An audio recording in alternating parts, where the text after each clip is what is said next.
Okay, friends, shall we take the questions now? I think Dr. Ravi Sharma is around. Am I audible? Hello. Yes, Yes, sir. sir. Hmm. Sir, I just want to ask how we divide the effluent dose into dialysate, replacement, and pre and post pump. Yeah. So very important question. Initiation of CRRT is, basically decided by the hemodynamic status of the patient. Okay. If the patient is unstable, you have to give slow, continuous dialysis, over days together. But if the patient is stable, intermittent hemodialysis can be given. But now the studies which are published, CRRT versus SLADE, continuous dialysis versus SLADE, the studies couldn't find any mortality benefit.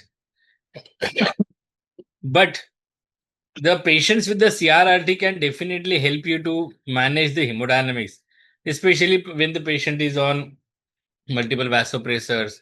You want a better fluid clearance, and you also want the. Sorry, sir. My question is how I'll we I'll divide I'll tell effluent. you. I'll tell you Okay, what is okay, your okay, question. okay, okay, I okay, sir. understood your question. Okay, Okay, sir. I'm Okay, going into the details. Okay. okay, okay. So the CRRT basically is going to help you by fluid clearance. You need to know what sort of solid clearance you want. You want small molecules to be removed, or large molecules to be removed, or medium molecules to be removed. So on the basis of this, you decide the type of CRRT, continuous renal replacement therapy. If your aim is only to remove the fluid, you call it as cuff. Okay, you are targeting ultrafiltration and you remove only fluids. But when you want to remove fluids along with the small molecules, you have CVVHD. Okay, and when you want to remove middle molecules, you have to have CVVHDF. So CRRT is based on convective principle, where you try to pass lot of water through the filter, and it drags the solutes along with the flow of the fluid that you are passing, which is a dialysate. When the dialysate goes through the filter at a higher speed or larger volume, it will draw solutes like urea, creatinine, potassium, even toxic elements like ammonia can also be removed. But further, you need to know what type of dialysis you want. High volume dialysis versus low volume dialysis. If the patient is very unstable, then you want high volume dialysis. And patient is in severe septic shock or lactates are high, you want to achieve lactate clearance, then you have to go for high volume renal replacement therapy. Otherwise, low volume dialysis is enough, especially for SCUP and CVVHD. So how do you prescribe the dialysis? Okay, initially you should look at the blood flow. Okay, if the patient is unstable, the blood flow can be from 50 to 100. 50 of blood flow is very, very impracticable. Basically, when the flows are at rate of 50 or so, the blood flowing through the filter will clog the membrane, and the membrane will not be very efficient. So it is advisable that you should keep the blood flows of around 100 to 150. So there is a misconception that if you keep the blood flows higher, the patient's hemodynamic collapse. It's not like that. So the amount of blood flow that you select will govern the lactate clearance or solute clearance. So also initially it may not be possible to start the blood flows of around 150 or 200. You can start with 100 ml and then escalate it to 150, 200. If the lactate is not clearing up, you will have to increase the flows. But then you will say that there will be hypotension. There are ways to correct that hypotension. If the acidosis is corrected, lactate is cleared, automatically the patient's blood pressure will improve. We have a misconception that if you increase the blood flow, patient will collapse. It's not like that. Okay. So blood flow has to be 100 to 150. Second prescription is solute clearance. How much solute clearance you want. Okay. And on the basis of this, you will decide dialysate and replacement. Okay. So generally, the solute clearance is around the effluent dose that you are. Effluent means how much fluid you are going to remove. Okay, with the help of dialysate. It is around 25 to 30 ml per kg. Suppose the patient is 60 kilos and you keep the effluent dose of 30 ml per kg.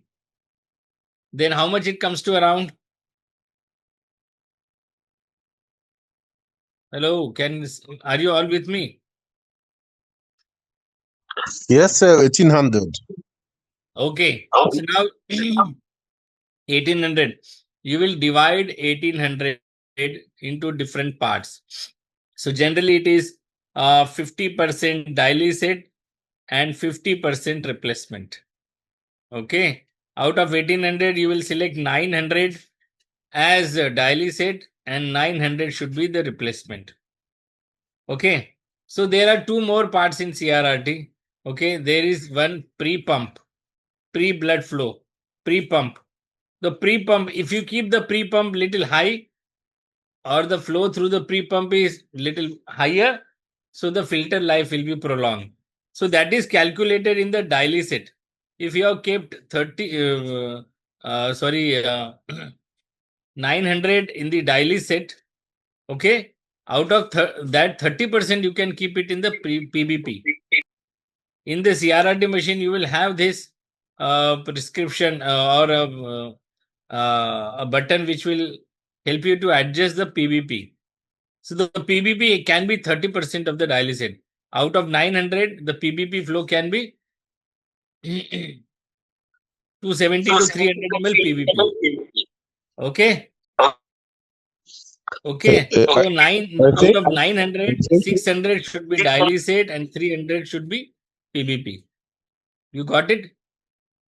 And then comes replacement. Replacement is around, I Sir, said, sir, sorry, sir. some set.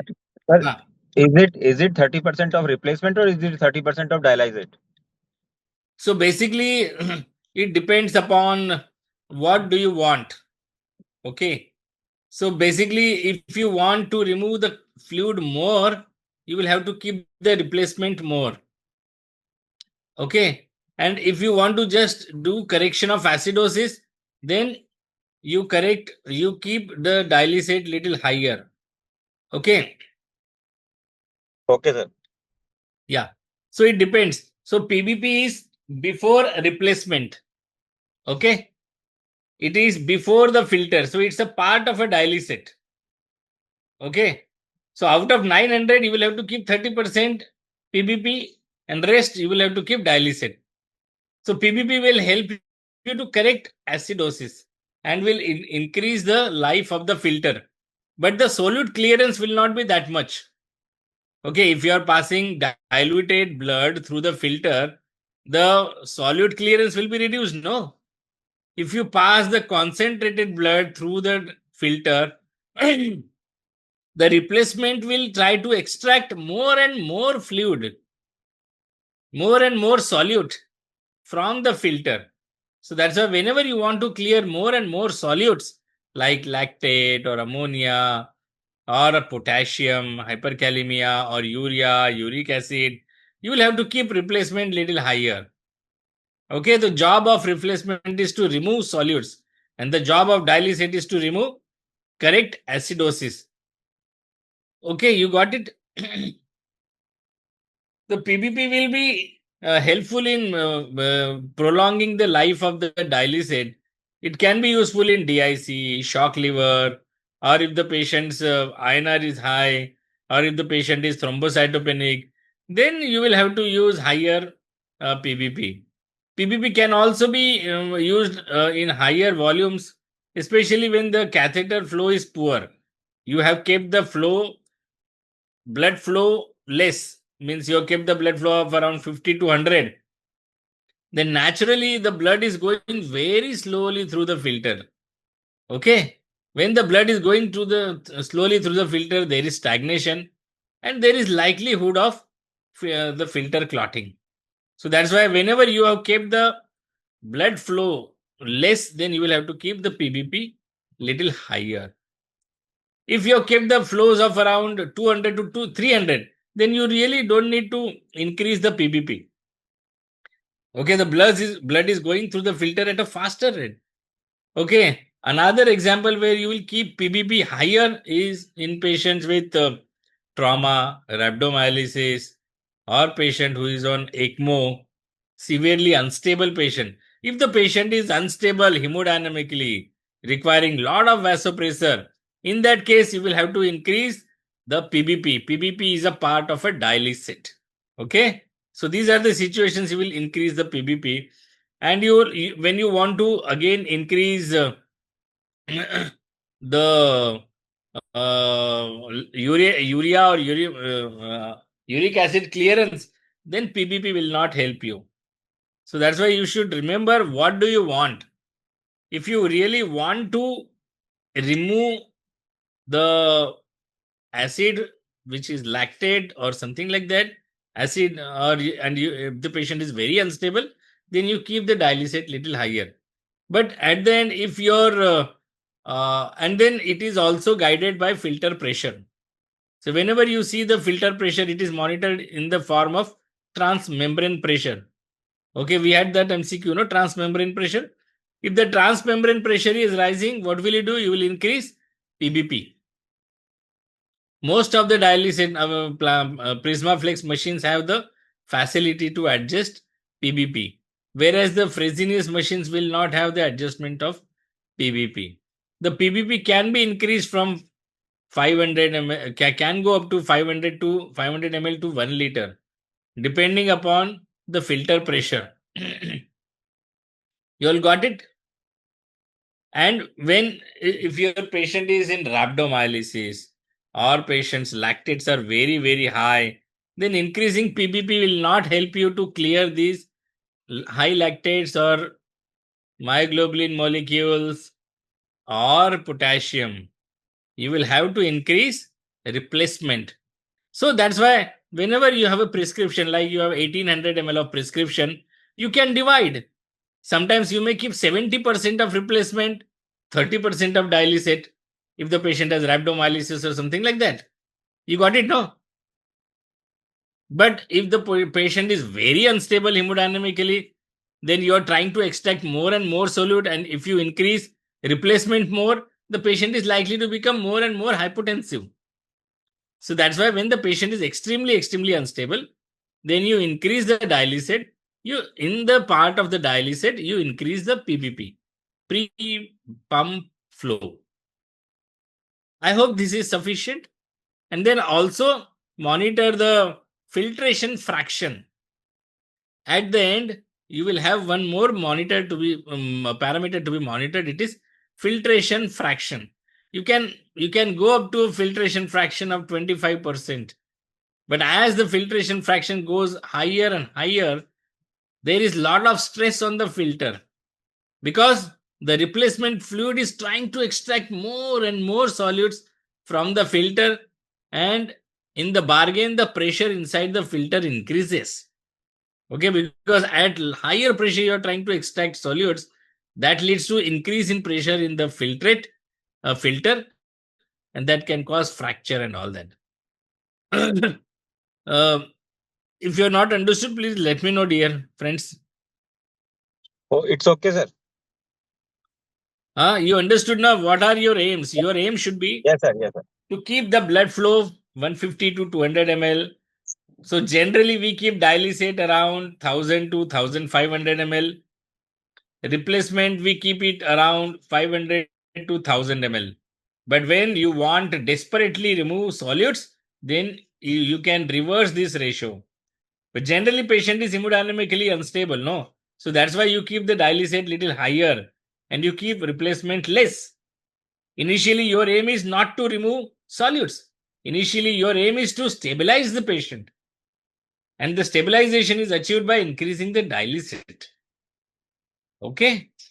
And then you also, another parameter that you monitor is ultrafiltrate. How much fluid you want to remove, ultrafiltration. Okay, how much UF you want? So UF initially can be 50 to 100 ml. Okay, and then you can go on increasing as the patient remains stable. You can go on increasing. If you really want to remove only fluids, you call it as scuff. You don't want to fiddle around with creatinine clearance and lactate clearance. You want to remove only fluid, then your dialysate should be zero, replacement should be zero, and what parameter you will select? Only ultrafiltration. You can remove fluids at around 100 ml, 200 ml, 300 ml, 500 ml. I have even removed up to 1000 ml per hour. Sir, Okay. sir, is there effluent dosage is same in SCUF? Pardon? SCUF in SCUF, effluent doses are the same or not? So in this, as you are not selecting, here the effluent will be zero because there is no dialysate, zero replacement. The effluent will be zero. You are not removing solutes, no. In scuff, you are removing only fluid, especially in patients with fluid overload or pulmonary edema. You don't want to remove urea, uric acid, or creatinine, or whatever, potassium or lactate. You want to simply remove only fluid, then the scuff is the best parameter, and you will select zero replacement, zero dialysate, and only parameter that you will adjust is ultrafiltration.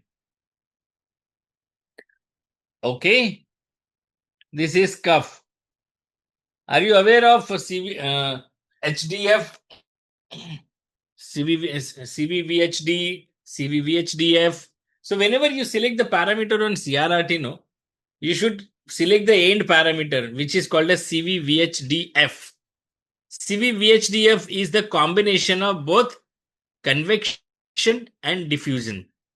Okay, so diffusion is basically important in removal of the fluid. Diffusion means you are removing only fluid. Convection means you are removing solutes also. You got it? So our conventional dialysis, what it does, the conventional dialysis removes only fluids and some amount of solutes, small molecule solutes. Okay, which are the small molecule solutes? These are urea, uric acid, and creatinine. Urea, uric acid, these are very, very small molecules. But inflammatory mediators are middle molecules. Myoglobulin is the very large molecule. Okay. So whenever you want to increase the solute clearance, then you will have to add convection principle. Okay. So in scuff, what are you doing? What is the principle? Your principle is only on diffusion. Okay, you are removing only fluid. CVVHD means in this CVVHD, you are doing only dialysis. Okay, so only diffusion principle is used. CVVH, there is another parameter called as CVVH. CVVH, you are doing only convection. CVVHD, you are doing only diffusion.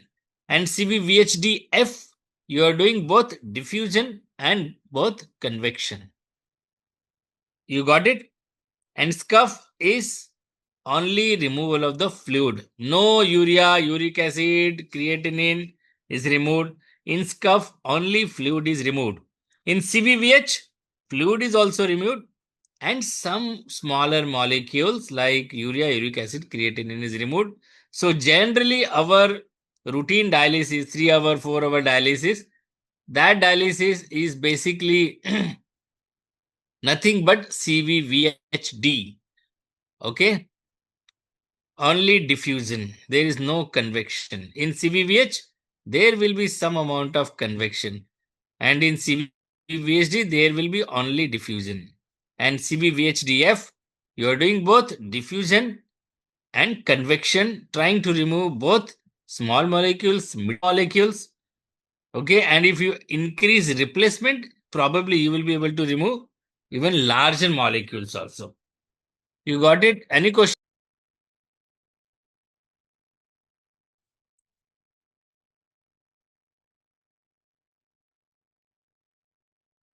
Sir, and for the Question of how do we dose the antibiotics during CRRT? Uh, how should we answer, sir?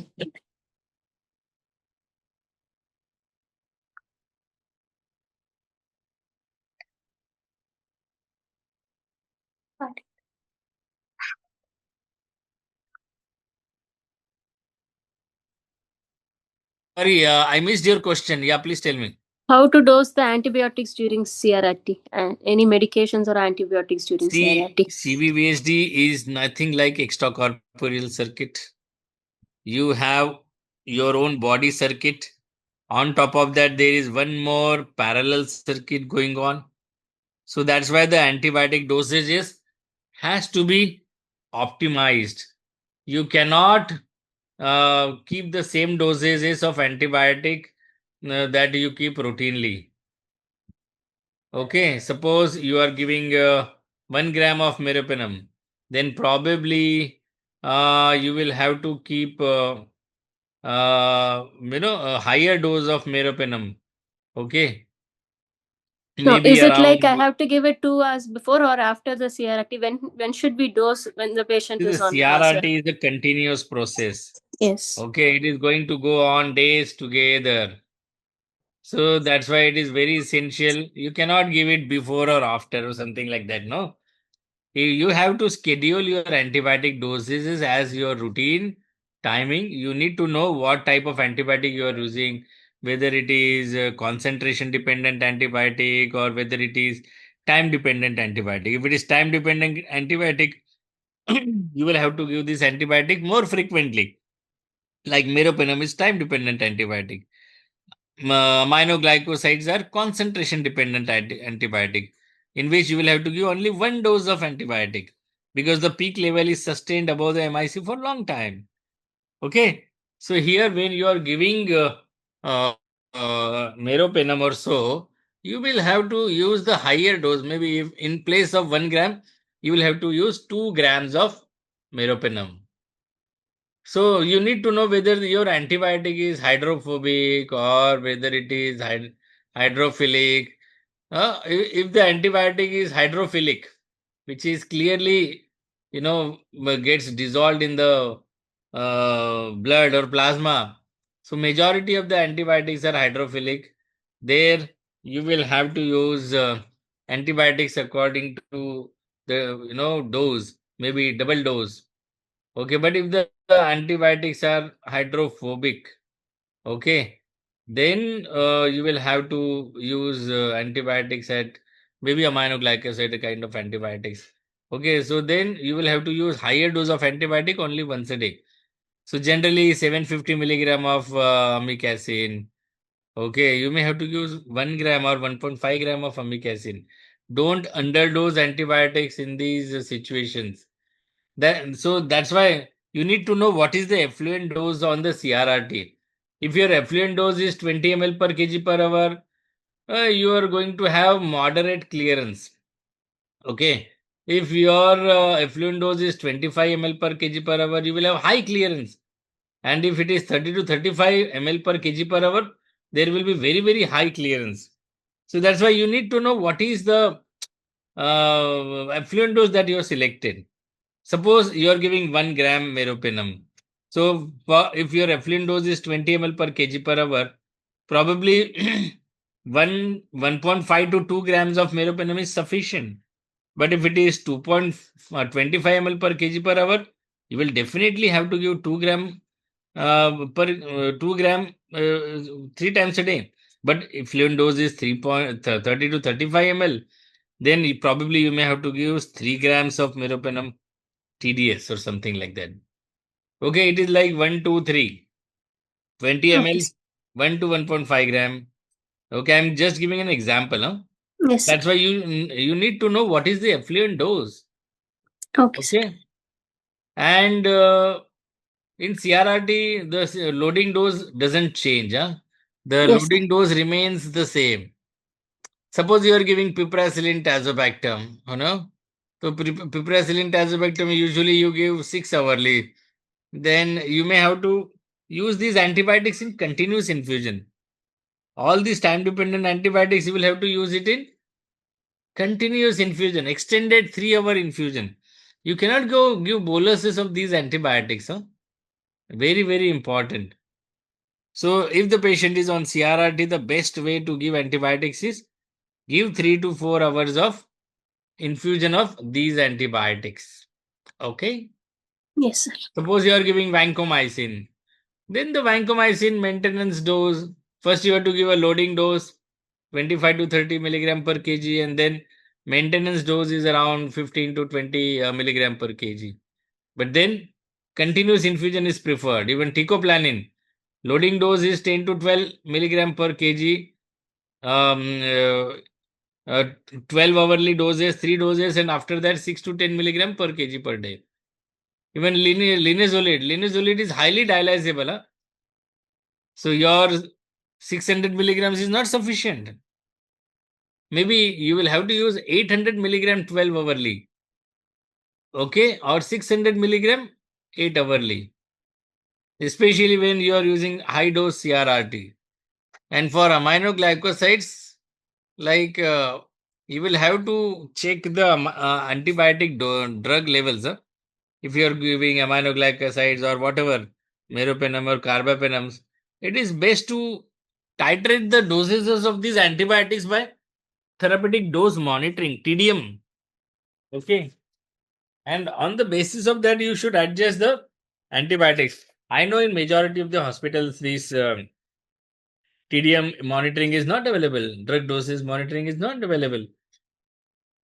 Then you will have to also, it is better to give antibiotics in continuous infusion and then assess the response. Therapeutic response will be in the form of reduction in fever or the reduction in WBC counts or something like that.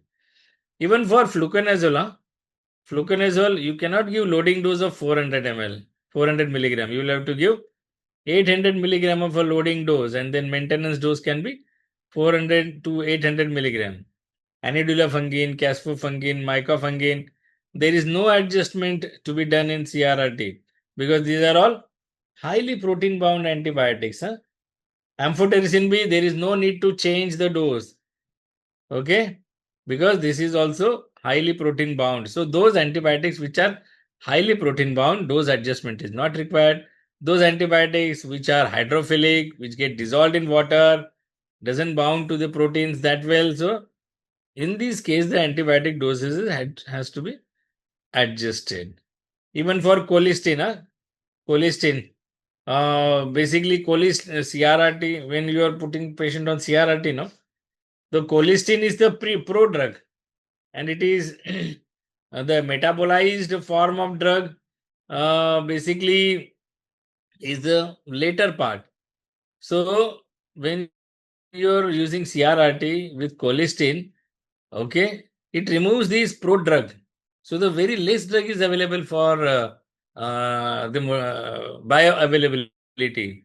So that's why in such cases you have to use higher loading dose, maybe 9 million unit of bolus followed by 4.5 million unit bol twice a day, or maybe higher than that. Okay, but then the toxicity has to be monitored. Tetracycline, there is no need to change because it is non-dialysable drug. Daptomycin, also you can use in the same dose because it is not removed that rapidly. Okay, so if you are using very high effluent dose, then the meropenem can be 2 gram 8 hourly. Piperacillin tazobactam should be 4.5 gram 6 hourly. Ceftazidime avibactam should be 2 gram 8 hourly. Okay, linezolid, then linezolid also instead of BD, you will have to give TDS dose. And colistin, you will have to use it in very high dose, 9 million unit, 4.5 million unit BD. You got it or not? Anything else? Hello? Got it, sir. Thank you, sir. Oh, I think I'm only speaking. Probably you must be fed up of hearing me, huh? No, sir. We are listening, sir.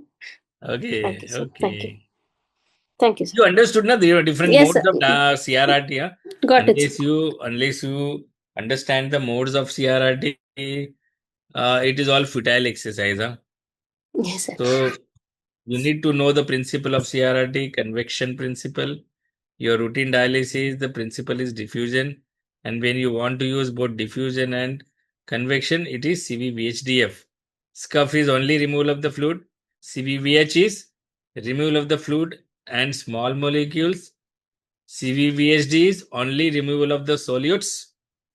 Okay, no fluid is removed or very less fluid is removed. And in CVVHDF, both fluid and solids are removed. Okay, next question, please. And sir, when it comes to HLH syndrome, what is the treatment option of HLH syndrome? Oh, fantastic. So, HLH syndrome is nothing but a dysregulated cytokine response.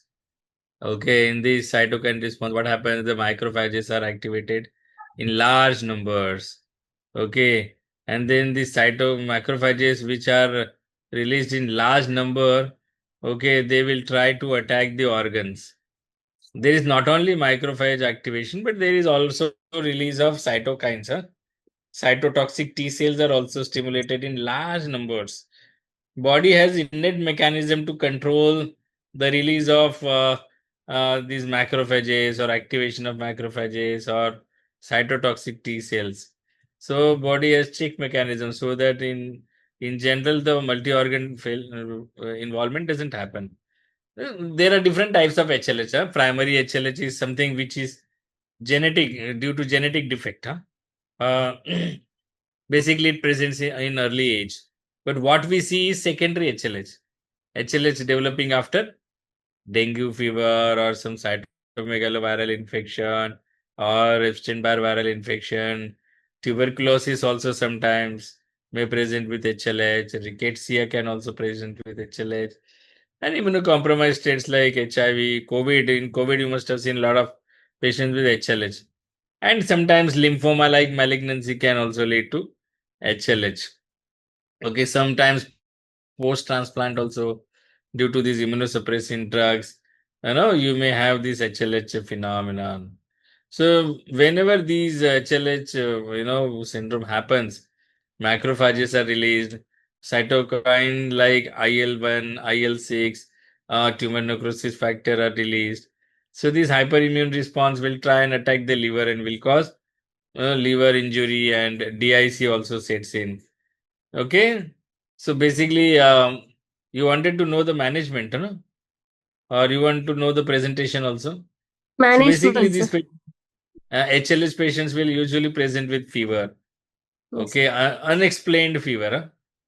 But due to the cytokine storm release, no, they will have very much a clinical picture which will be mimicking a sepsis. Huh? Yes. When you think it like a sepsis and you're given antibiotics and patient is not improving, think about HLH. Yes. And also these patients will present with shock because of the capillary leakage. There will be severe vasodilatation as happens in sepsis. There will be capillary leakage, fluid will transit into the interstitial space, and there will be third spacing a lot. Okay. And on top of that, there will be release of ferritin. Ferritin is one of the independent marker of severity of HLH and prognostic marker also. Okay. This patient Yes, sir. will have high fever and DIC. They may have present with bleeding complications. Straight away, thrombocytopenia, deranged INR. Think about HLH, especially in dengue or tropical syndromes, or any patient who presents with lymphoma, malignancy, or immunosuppressant medications. So if you do clinical examination, they will have rash, they will have persistent fever. You will have to keep giving paracetamol, and after paracetamol and the fever doesn't subside. They will present with classical pancytopenia. WBCs are low, platelets are low, hemoglobin is low. And then you will also see hyper triglyceride levels are also high. This is also one of the hallmark. Huh? High triglycerides, high ferritin, DIC like picture, liver enlarged or spleen enlarged, thrombocytopenia, pancytopenia. Think about HLH. So there are diagnostic criteria. Huh? The diagnostic criteria is based on 2004. Huh? There has been no revision of the HLH guidelines. I'm not sure if new guidelines are available, but what I can see, I've gone through this topic is The guidelines are old, 2004. I think there is a need to revise the guideline. So basically, any patient, diagnostic criteria, there are 8 parameters on the basis of which you diagnose HLH. If more than 5 parameters are positive, then think about HLH strongly.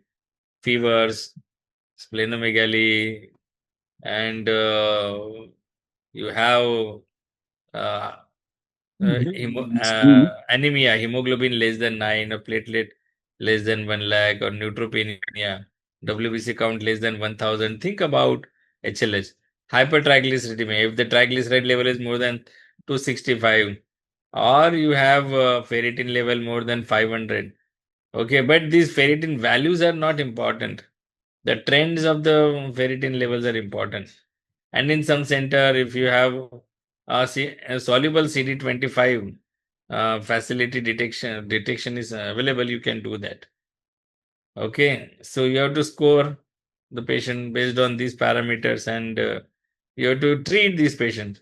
First, you need to treat the trigger. What has led to this, like dengue or infection, Epstein-Barr virus, cytomegalovirus, antiviral, you may have to give. If there is malignancy, you may have to give chemotherapy.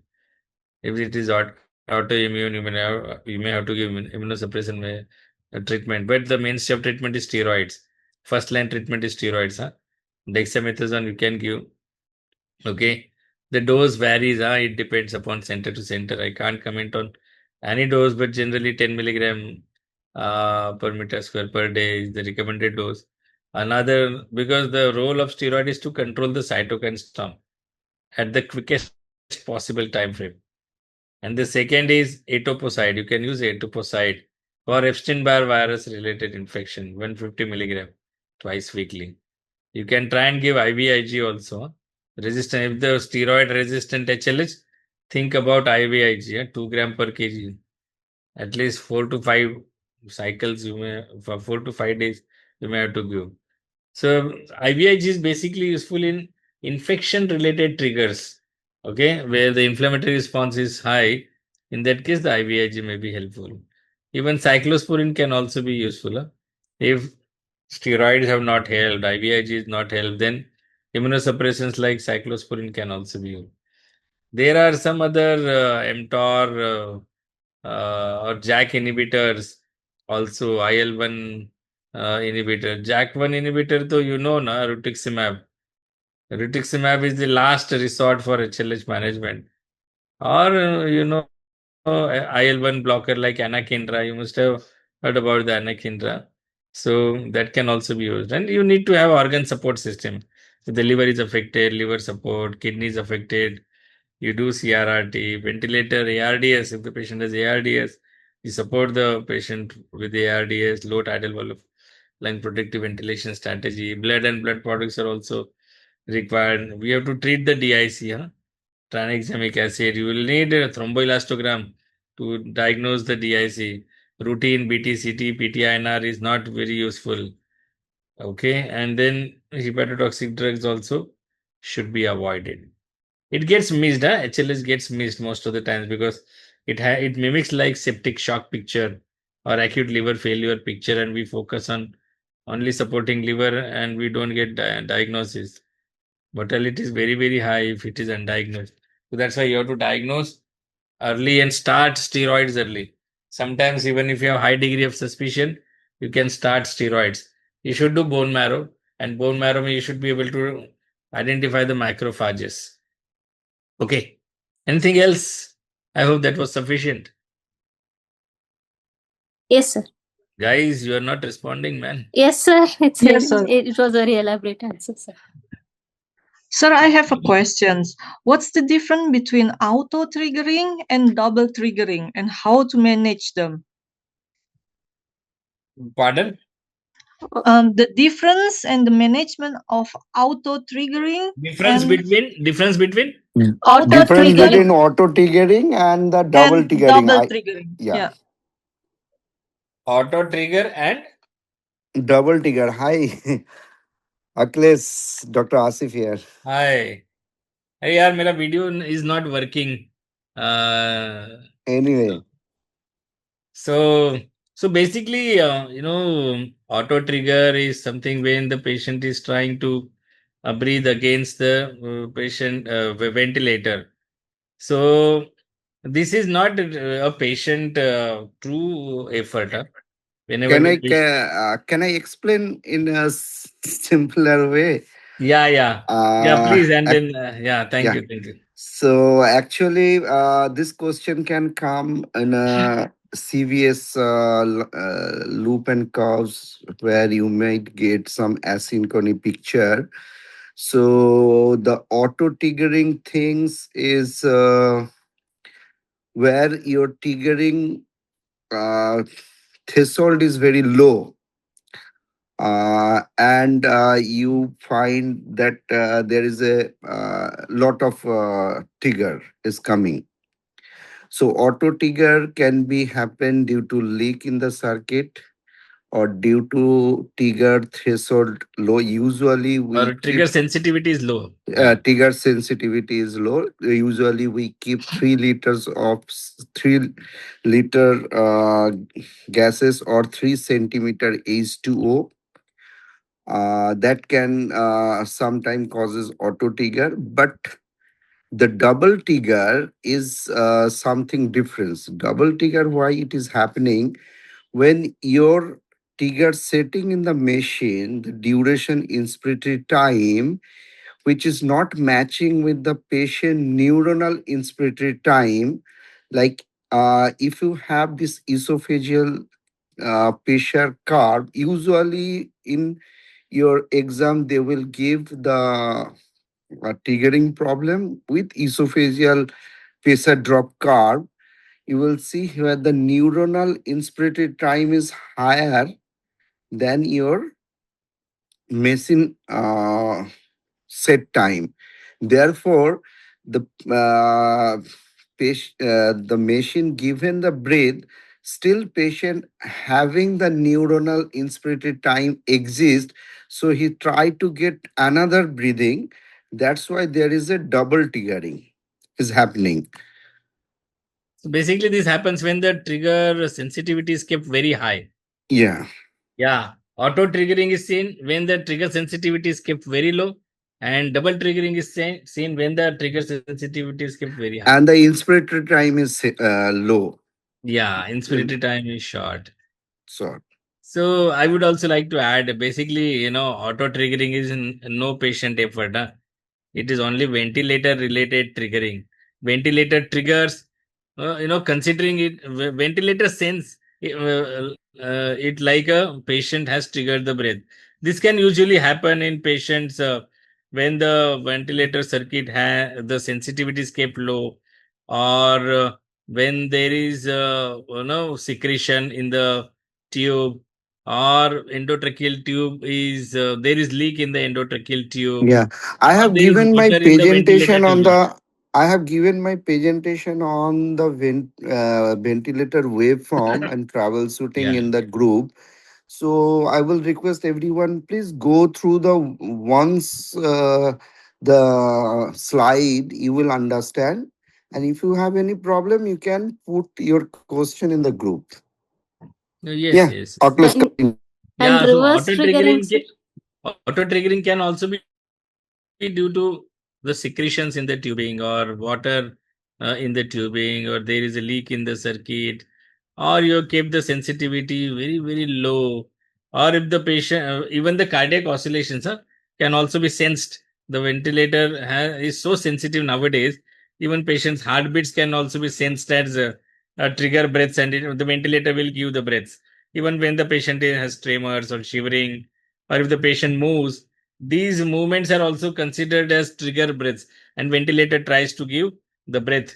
And basically, double triggering is nothing but the patient has taken inspiration which is going on for long time.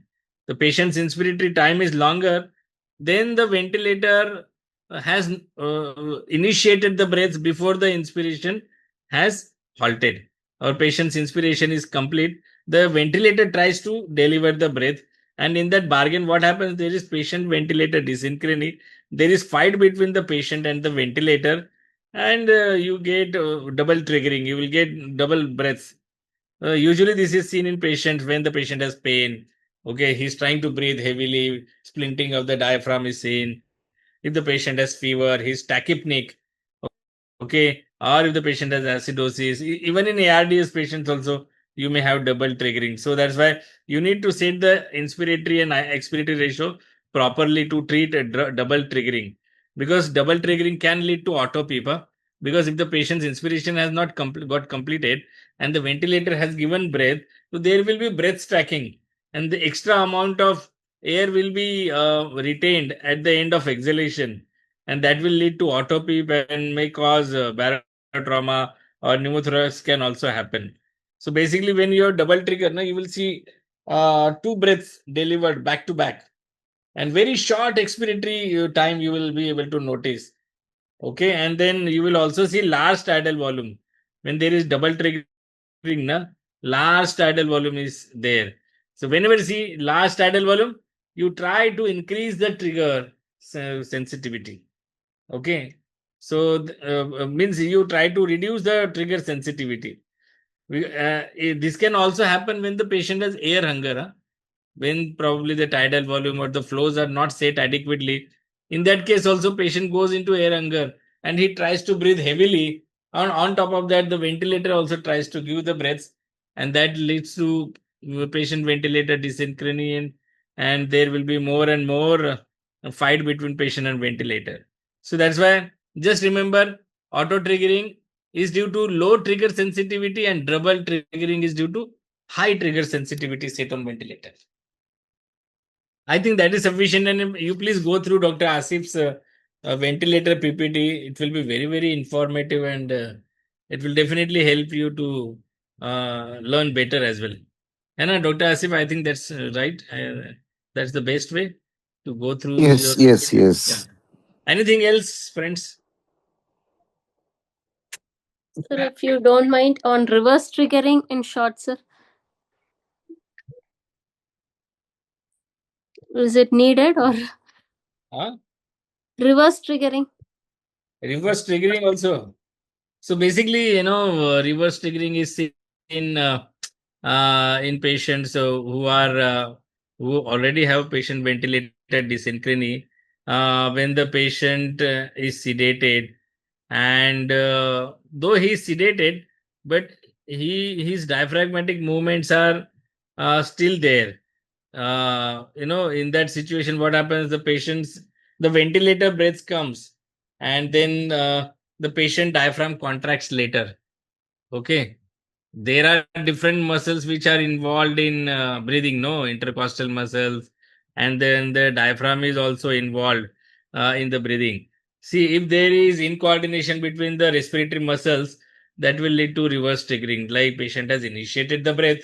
Okay, usually when the patient takes breath, the diaphragm goes down. But here, instead of this, if the diaphragm doesn't go down and diaphragm goes up, then that will also initiate the breaths, and you will see that there are two breaths simultaneously seen.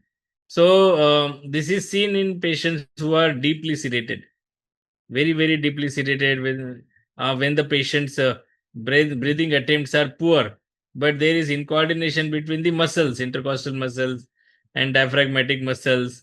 And this is also seen in when the patient is on control mode of ventilation. So that's why you see nowadays most of the ventilators, they are all assisted control modes. This reverse triggering was very well prevalent when the mandatory breath were the only modes of ventilation. So that's why from mandatory breaths, now it is assisted controlled breaths. We select this mode, not the mandatory mode we select. This has reduced the reverse triggering, and that's why these NAVA, neurally assisted devices which are inbuilt in the ventilator are used, which senses the diaphragmatic movement, because at the brain level there is trigger set by the brain, but there is time delay from thalamus or hypothalamus to send that trigger to the diaphragm. There is some delay. Okay, and that is not sensed by the ventilator. At times when the patient is absolutely sedated and the diaphragmatic movements are inappropriate, especially when the patient has a lot of pain, but patient is deeply sedated and you are not able to see his breaths.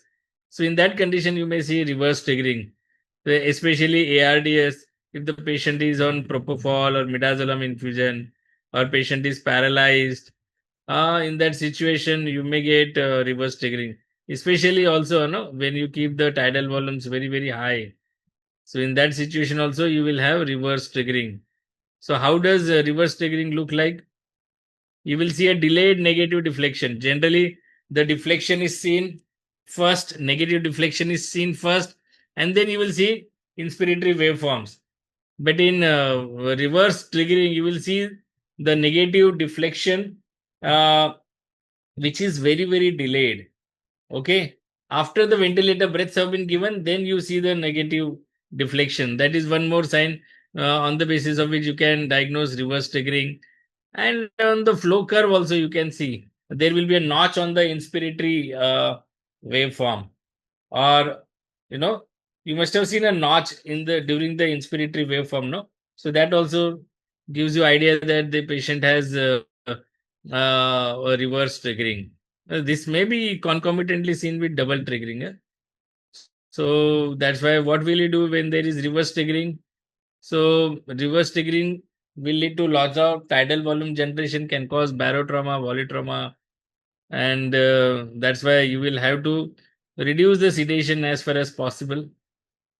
Okay, try to allow the patient to breathe spontaneously, but then you will have to adjust everything, like you will have to adjust the trigger sensitivity properly, you will have to adjust inspiratory expiratory time, and basically you can monitor this with different monitors like NAVA monitors. You have evoke potential sensory potentials infra those sensory evoke potentials can also be used to take care of the reverse triggering.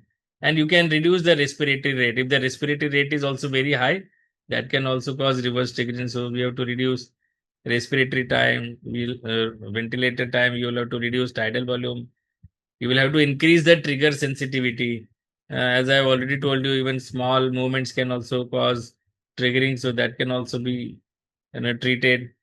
And then if it is persistent, then you may give a neuromuscular blocking agent, paralyze the patient, especially when the patient is in severe ARDS.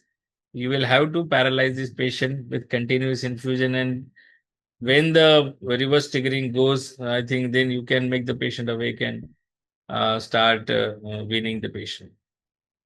Okay, sir. So you understood what is Yes, sir. the reason for reverse triggering? Yes, sir. Okay. Anything else?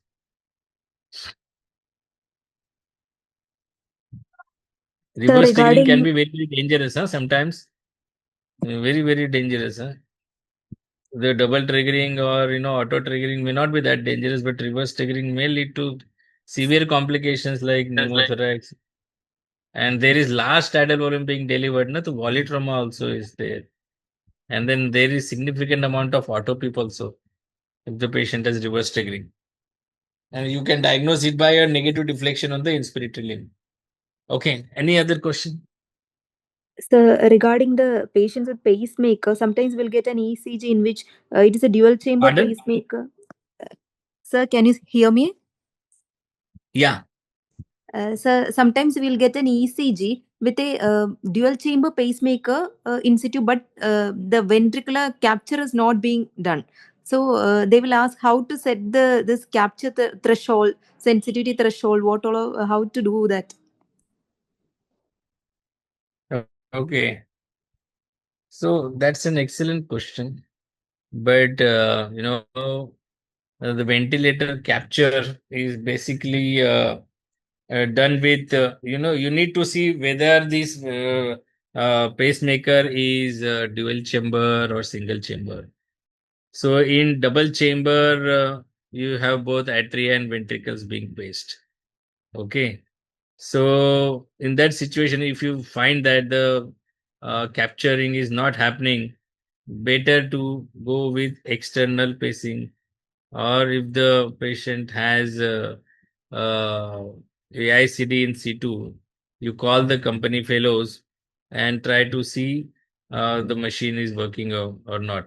And then you will have to have continuous ECG monitoring. Okay, we need to involve the cardiologist or electrophysiologist, and then you will also have to check the lead impedance. Okay, lead impedance means how much is the resistance that is going on. Okay, if the lead impedance is very high, generally it depends. If the leads are placed for long number of years, if the pacemaker is in situ for long number of years, so what happens? No, there is fibrosis around these leads, and then these fibrotic bands doesn't allow the conduction from the conduction fiber to the pacemaker. Okay, so that's why you will see loss of capture. Sometimes you will have battery issues. Low batteries can also cause this. You may have lead dislodgement, fracture of the leads, or the dislodgement of the leads can also lead to loss of capture. You can see it on the X-ray, but sometimes it is very difficult to diagnose with the X-ray, because if the patient has some infection or some sort of lot of fluid collection, it is very difficult to diagnose the fracture of the ribs or something like that. Sometimes we may have electrolyte disturbances. Okay, that can also lead to loss of capture, especially hyperkalemia, conduction defects, first degree, second degree heart blocks. Okay, in that situation, it is very difficult to identify the capture. Infections, malposition of the leads can also lead to loss of capture. So basically, then you have to adjust the output. You can keep the output equal to amplitude. Okay. So you can adjust the capture threshold. Capture threshold, you will start increasing by 0.1 milliamperes. Capture threshold, you will increase by increasing the current, no? You will have to pass more current. So initially you may try giving 0.1 milliamperes of current and then go up on zero point 0.1. You can go up to maximum 0.5 milliamperes of current. Gradually you can increase and go on assessing the capture, whether the capturing is there or not. And then you may have sensing threshold also. Sometimes if the sensitivity is not matched properly, adjusted properly, so then also the capturing is affected. So then you will have to keep it more sensitive. You can start increasing sensitivity by millivolts. Okay, you can go up to 10, 15 also. And see at what sensitivity the capturing is happening. Okay, and that's how you will assess the capturing abnormality. So basically, in this situation, it is better to get a programmer called. Battery programming also should be done. And if the patient is on DDD mode, you said DDD mode, no? Which mode you said? Hello? Biventricular, Yeah, the uh, patient had biventricular pacing, no? So in that situation, you will have to switch over from, there are different types, DDD or DDI or something like that. So in that situation, no, you will have to the pace ventricles more. Okay, you switch over from DDD to VVI, with atrial pacing also, pacing off. You will have to keep the atrial pacing off, or you can keep the rate slightly higher. If the patient's heart rate is 80, you may keep it up to 90 or something like that. Okay. So if it is DDD, dual chamber, so you will have to convert it to VVI, both the ventricle and stop atrial pacing. Sometimes these atrial impulses which travel to the ventricles, no, that can also obstruct the capturing ability of the pacemaker. Okay, so you will have to convert that DDD to VVI mode. You can, as I've already told you, you will have to keep the output higher, and threshold testing also has to be done. Okay. Okay, sir. Okay, That thank much you. I can add. I mean, I'm not very great, in pacemakers and all that. The cardiologist will be able to add more, but These are small important inputs I can give you. Oh, thank you, For sir. Thank you. So for change from ADK DDD to VVI mode, and that's the best for one they can for offer. ADK exam, there are four scenario you will get in the CVS table or in a cardiac cases regarding the pacemaker. One is the capturing failure, and one is the not sensing, and other is the ventricle is going normally, but there is a dissociation between pacemaker and the uh, ventilate the heart contraction. So So this non-capture, na, Dr. Asif, majority of the times the non-capture is due to high thresholds, you know, due yeah, to the metabolic issues or lead malfunction. Okay, yes, so we can fix it by increasing the amplitude or yes, yes, temporarily, amplitude, correct electrolytes, repeat the threshold testing again and again. And then best is to change that pacemaker to external pacing rather than that internal pacemaker. No, best is to change it to external pacemaker. If there is lead dislodgement due to and there is loss of capture, okay, chest X-ray is best. Okay, lead fracture you cannot treat it. You will have to place another pacemaker, temporary pacemaker, or you can use a transcutaneous pacing also. But transcutaneous pacing is not very effective. You will have to place another pacemaker lead, or you will also have to see whether you have your myocardium which is failing, even failing myocardium, especially in cardiomyopathy. You may see the loss of capture. The loss of capture is also one of the indicator that the heart is failing. These patients may they may be developing cardiomyopathy. Okay, and especially hypertrophic cardiomyopathy, you will have this picture. So think about this, get cardiovascular thoracic surgeon involved, and maybe that patient will need ECMO or other devices, destination therapies also should be offered to these patients. Okay. Best is to involve cardiologist and don't do fiddling around if you don't know anything. But yes, basic knowledge you should have. These are very important questions. And Dr. Aklesh, Aklesh, tomorrow they have to answer. They Yeah. will not find cardiologist that time. So the Okay. basic they have to answer. Yeah. Any other question? So best of luck to all of you. Yeah. I hope most of your queries are resolved and glad to interact with you all guys. If you have any other question, you can ask because Aklesh is eager to give you doubt clearance. Yeah, So I'm not able to see anyone probably, or you are not able to see me because my video is not working well. Are you yeah, able to see me? yeah, But I think it is flickering all around. but The video is not. it is black and white mode. It's black and white. I don't know why this has happened here. But anyways, I can say all the best to all the participants. They were wonderful participants here, wonderful listeners. They were very interactive. I can say all the best to you all for your coming exams also. Hope you do well. And will be rewarded by Dr. Asif, the director. Huh? Thank you, thank you. So, Thank you. guys, remember that ADK exam is always for the organ. They prefer the organ support devices.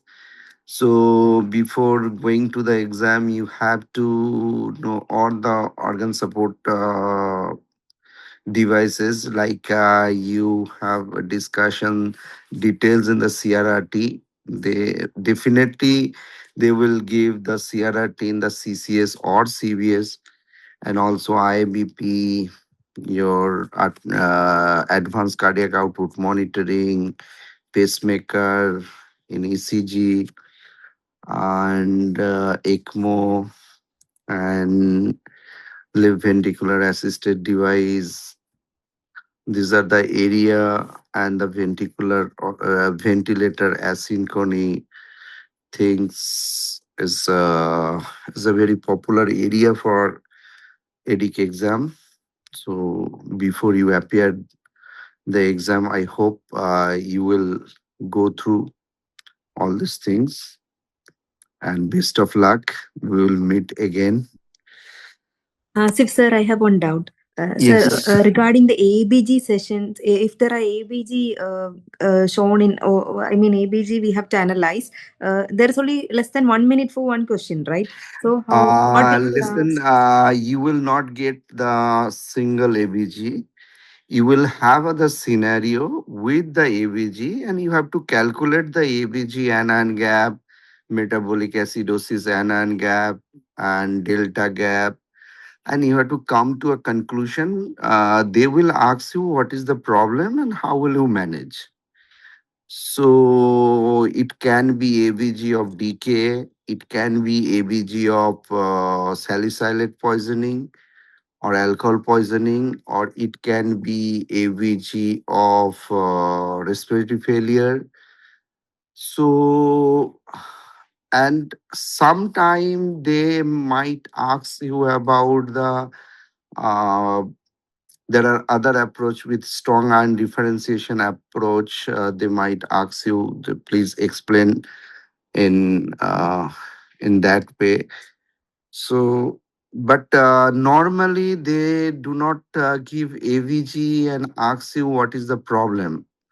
But they give you the scenario with the AVG and they ask you the what is the problem and how will you manage. So don't worry about it. Okay, sir. You all will do good Hope so, sir. tomorrow. So thank you. Okay. If you have any problem, any question, you Sir, I can want put to up ask something. in the chat box. Sir, I So want to ask something. yes, Uh, Sir, not about the education or material, just about the exam. Sir, is there any criteria to pass, or is there any minimum percentage, or what are their criteria? uh, honestly speaking, it's not very known, but it is 60 percentile of the marks, and Percentile there of the is marks, percent of the yeah percentile. percentile Okay. of the marks, and one that after COVID they have given one relaxation that you have to pass at least in a with good mark in two table each, CCS two table and CBS two table, and if you have a bad in one table they will consider you. Okay. If we have poor in one CBS or good in CSS, एक CBS then का it's table तुम खराब किए हो, माने you have done not good on one CBS table on one CCS table, still you have a chance to get pass if other table are exceptionally good. okay. Okay, sir. Okay, sir. Thank you, sir. Sorry, one last question.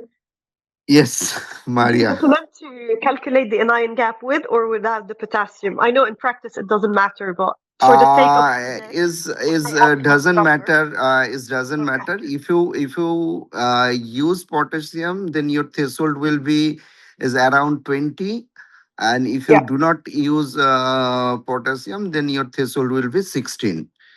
All right. So Thank you. it is doesn't matter, and always first you measure the anion gap, then you do the correction if the albumin Yes. value is given. So Fine, albumin. tricks of AVG, that if the chloride is given, then they want to ask the anion gap, Yeah. and if they give the albumin along with it, so they They are want the asking correction. about the corrected anion gap. So that is the tricks. So there is a particular pattern, you have to recognize the pattern. You will rest is easy. You all are doing every day everything, so if you can recognize the pattern, it is easy. Thank you. And still remember that if you are not recognize this absolutely water, I mean, like suppose I'm telling you one example. They have given a one EEG, diagram and telling that this patient has there is a syncope in the market.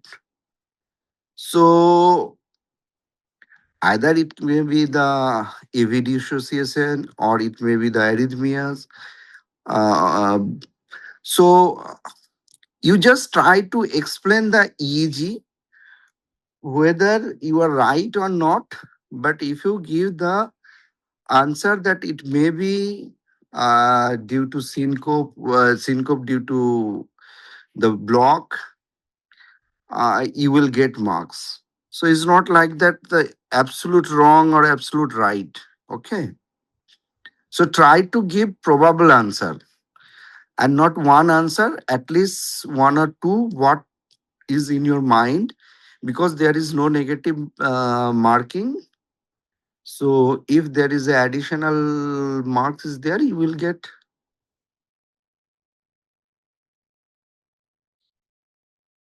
Thank you. So we do have a group, WhatsApp group, where the aspirants have also dropped down some question and some CT scans wanting an answer for it. In this group, In the WhatsApp what group, yes. WhatsApp Yeah, the group? faculty and student interaction group.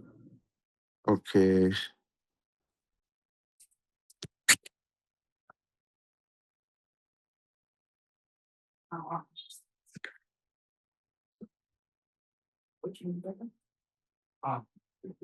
हम्म, कहाँ पे है group?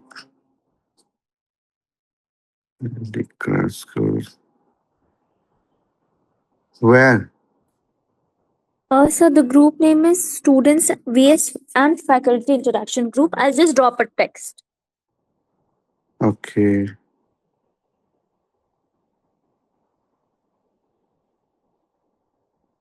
Yeah.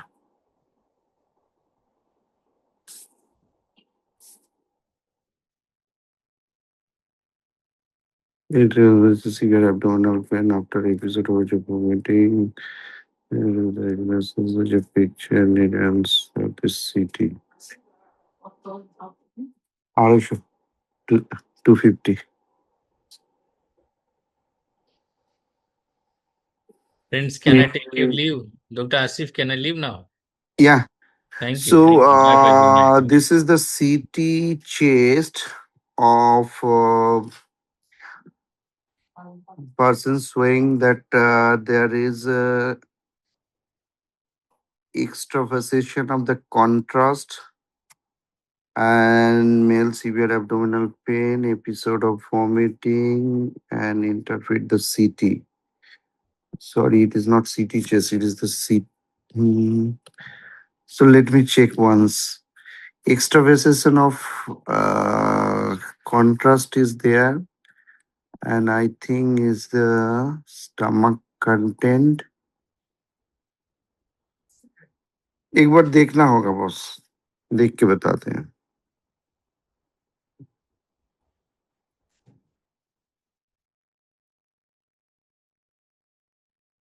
So, if you have anything in the mind, just put up the question in the group. I will try to as much as help I can give you.